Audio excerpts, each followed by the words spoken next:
Assalamualaikum warahmatullahi wabarakatuh. Siswa-siswi SMP TH Yasmin, khususnya kelas 7, berjumpa lagi dalam pembelajaran pendidikan Pancasila dan Kewarganegaraan. Kali ini kita akan membahas tentang bab 5, yaitu kerjasama dalam berbagai bidang kehidupan. Dapat dilihat di buku paket kalian halaman 117 sampai dengan 123. Namun sebelum kita melanjutkan pembelajaran kita, marilah kita berdoa kepada Allah Subhanahu wa taala agar pembelajaran kita ini mendapatkan berkah dan ridha dari Allah Subhanahu wa taala. Baiklah anak-anakku sekalian, pada pembelajaran kali ini yaitu kerjasama dalam berbagai bidang kehidupan, ada 3 hal yang akan kita bahas. Pertama adalah makna kerjasama dalam kehidupan masyarakat, yang kedua pentingnya kerjasama, dan yang ketiga adalah bentuk-bentuk kerjasama dalam berbagai bidang kehidupan di dalam masyarakat. Anakku sekalian, sebelum lebih jauh, marilah kita bahas tentang makna kerjasama dalam kehidupan masyarakat. Bahwa sejatinya bangsa Indonesia telah memiliki kerjasama yang telah bertahan selama berabad-abad lamanya. Tradisi kerjasama ini sering kita sebut dengan gotong royong. Gotong royong merupakan segala bentuk kegiatan tradisi dalam rangka melakukan pekerjaan besar bersama-sama, bahu-membahu, sehingga pekerjaan tersebut menjadi lebih cepat selesai dan terasa ringan. Jadi bahwa gotong royong adalah upaya untuk melakukan kegiatan secara bersama-sama dengan sukarela tanpa pamrih. Nah, gotong royong ini kemudian melahirkan suatu ikatan tersendiri dalam suatu lingkungan masyarakat. Ya, jadi mempererat tali persaudaraan dalam masyarakat, saling berempati. Anak-anakku sekalian, sebagaimana kita ketahui bahwa bangsa Indonesia adalah satu bangsa yang cukup majemuk, besar, dari Sabang sampai Merauke, dan tentunya memiliki keanekaragaman suku bangsa, ras, dan kebudayaan. Juga penyebutan beberapa daerah. Hal sama itu dengan penyebutan kerjasama di dalam masyarakat di Indonesia. Ini Bapak akan menjelaskan hanya beberapa saja dari nama-nama atau penyebutan gotong royong di setiap daerah. Di sini contohnya di Aceh itu disebut alang tulung. Alang tulung bukan satu kegiatan tradisi yang ada di Aceh dalam rangka bergotong royong. Kemudian di Sumatera Utara itu ada siadapan atau raron atau juga marisi urupan. Nah, di Sumatera Utara atau di tanah Batak, ya. Jadi inilah penyebutan daripada gotong royong. Sedangkan di Sumatera Barat itu ada hoyak tabuik, ya. Hoyak tabuik merupakan penyebutan gotong royong di daerah Sumatera Barat atau daerah Minangkabau disebut, ya. Kemudian di daerah Riau, ada Batobo. Nah, Batobo adalah penyebutan gotong royong di daerah Riau. Sedangkan di Jambi penyebutan gotong royong itu namanya pelarian. Di Lampung namanya sakai sambayan, ya. Sakai sambayan di daerah Lampung. Sedangkan di daerah kita, khususnya di Jawa Barat, itu disebut sabilulungan, ya. Itu asal kata dari saling tutulungan. Jadi disingkat jadi sabilulungan, ya. Nah, kemudian di Yogyakarta ada gugur gunung. Nah, ini adalah penyebutan-penyebutan daripada makna bentuk kerjasama atau gotong royong. Jadi dalam setiap daerah, setiap wilayah penyebutannya berbeda. beda. Anak-anakku sekalian, sebagaimana kita tahu juga bahwa tentunya suatu kegiatan atau suatu bentuk usaha tentu ada faktor pendorong dan faktor penghalangnya. Ya, kita akan bahas dulu yaitu faktor pendorong. Nah, faktor pendorong dari kerjasama atau gotong royong adalah pertama agar ya manusia itu dapat bertahan. Bertahan apa? Bertahan hidup. Karena apa? Karena manusia perlu menjaga hubungan baik dengan sesamanya. Bahkan bukan dengan sesamanya saja, manusia harus bekerjasama, berhubungan baik dengan alam atau lingkungannya. Ya. Yang kedua, agar dapat bertahan hidup dan diterima. Ya.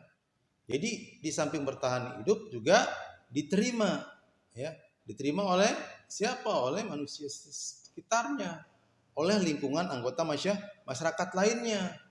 Lalu gotong royong untuk apa? Penyesuaian diri atau beradaptasi dengan lingkungan masyarakat. Ya. Ini adalah upaya. Contoh kita bergotong royong di kelas. Kalau kita tidak ikut gotong royong di kelas, maka teman-teman kita akan mengucilkan kita. Nah, bentuk gotong royong di kelas seperti apa? Piket kelas. Ya, kita nggak pernah piket, maka kita akan dikucilkan. Nah, gotong royong pun sama.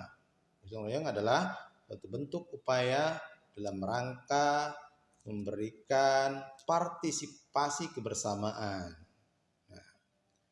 Kemudian yang ketiga, di dalam diri manusia ada satu kesadaran saling membantu atau berempati, bersimpati. Ya. Dalam rangka apa sih? Ya dalam rangka mengutamakan kepentingan bersama, empati, simpati. Nah, itu untuk kepentingan bersama, bukan kepentingan pribadi. Ya.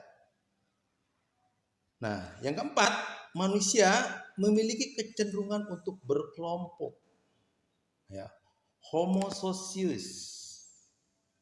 Manusia adalah makhluk sosial. Ya, berkelompok itu adalah berinteraksi antara satu dengan yang lain. Nah, ini adalah bentuk daripada yang menumbuhkan atau pendorong daripada gotong royong. Nah, yang kelima, manusia memiliki kecenderungan untuk mencapai kesejahteraan. Nah, untuk mencapai suatu kesejahteraan, mencapai suatu kemakmuran, manusia tidak bisa sendiri. Manusia butuh manusia lain. Orang butuh orang lain. Pedagang butuh pembeli. Petani butuh penjual bibit atau sebaliknya. Itu adalah siklus daripada kehidupan. Untuk apa? Untuk mencapai kesejahteraan hidup. Nah, ini adalah salah satu pendorong daripada kerjasama atau gotong royong. Di depan kita sudah membahas faktor pendorong daripada kerjasama atau gotong royong. Tapi juga tentunya faktor pendorong ini juga ada faktor penghambat. Apa faktor penghambatnya? Pertama adalah rasa individualis. Manusia yang kuat. Apa itu individualis? Gue loh gitu. Nah, ini tidak boleh. Ya, keakuan yang tinggi di dalam manusia yang melekat sangat kuat, nggak boleh. Nah, ini adalah penghambat daripada kerjasama atau gotong royong. Ya. Kemudian faktor penghambat yang kedua adalah adanya perbedaan pendapat. Perbedaan pendapat wajar, boleh, tapi harus menemukan suatu kata sepakat. Kalau perbedaan pendapat ini kemudian dibesarkan, digede-gedekan, maka akan terjadi yang namanya konflik. Nah, ketika konflik terjadi, maka tidak ada yang namanya kerja sama atau gotong royong. Itu yang kedua. Yang ketiga, lebih mementingkan kepentingan diri sendiri daripada kepentingan umum.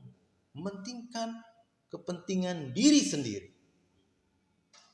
ya, daripada kepentingan orang lain. Nah, itu pun jadi faktor penghambat daripada lahirnya gotong royong. Yang keempat, ini yang timbul dari dalam diri manusia itu sendiri. Kurang percaya diri, kurang pede, sehingga dia menjadi orang yang introvert, menyendiri, eksklusif. Nah, itu tidak boleh, ya. Kemudian yang kelima, yaitu sosialisasi yang kurang.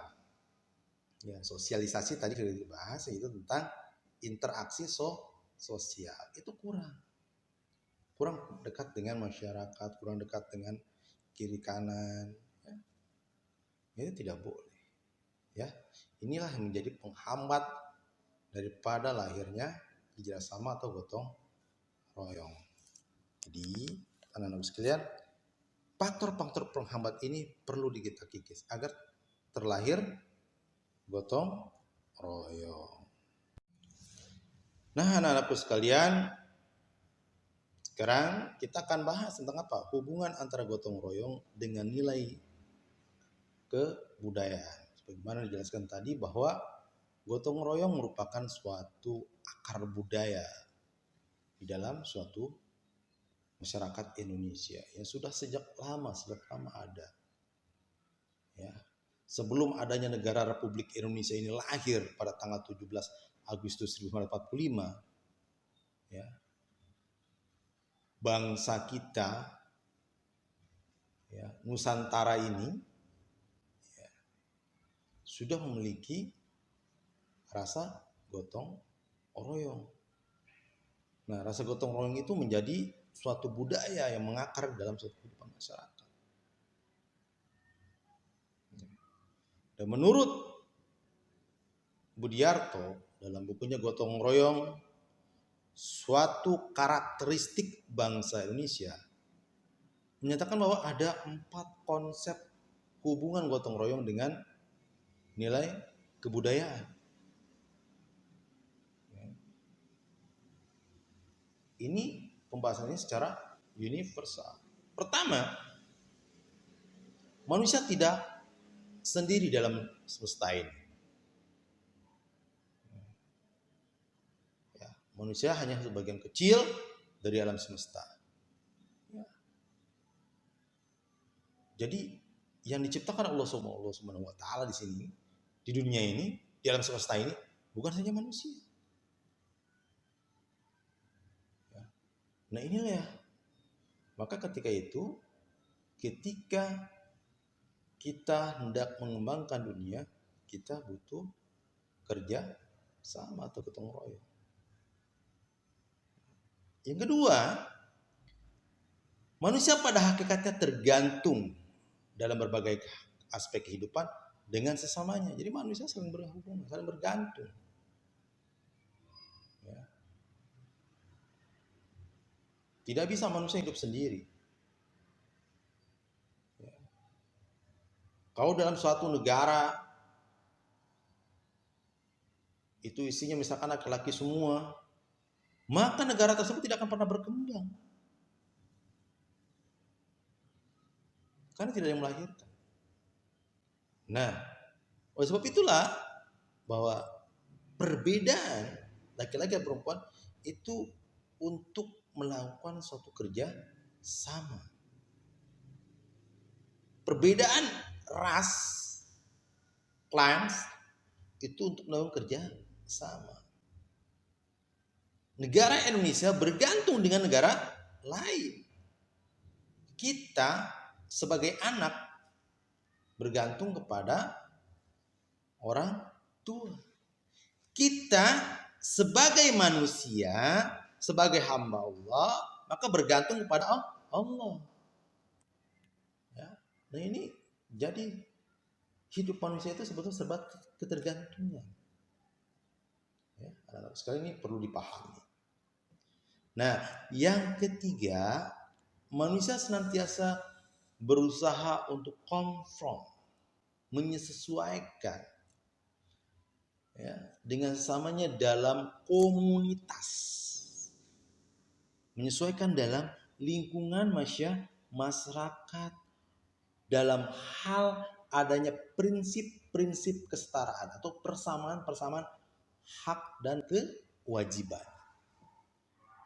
Nah ini manusia konform dalam hal itu, ya, kerjasama, ya, menjalankan kehidupan bersama. Nah inilah yang akan menimbulkan nilai-nilai budaya gotong royong karena banyaknya manusia berhimpun. Seorang guru perlu bekerja sama dengan muridnya. Seorang murid juga harus bersama dengan gurunya. Nah, kalau gurunya bersitegang dengan prinsipnya dan murid juga bersitegang dengan prinsipnya, maka tidak akan terjadi pembelajaran yang sangat harmonis. Maka dibutuhkan kerjasama yang baik. Kerjasama ini yang disebut dengan gotong royong. Nah, nilai gotong royong inilah yang harus tetap kita jaga di dalam kehidupan bermasyarakat, berbangsa, dan bernegara. Agar apa? Tercipta kebersamaan di dalam kebinekaan. Nah, demikianlah anak-anakku bahasan kita kali ini tentang gotong royong, ya, makna gotong royong. Semoga pembelajaran kita memberikan arti tersendiri bagi kita, juga memberikan manfaat yang besar, dan juga pembelajaran ini diberkahi dan rahmati Allah Subhanahu wa taala. Wa atuminkum wassalamualaikum warahmatullahi wabarakatuh.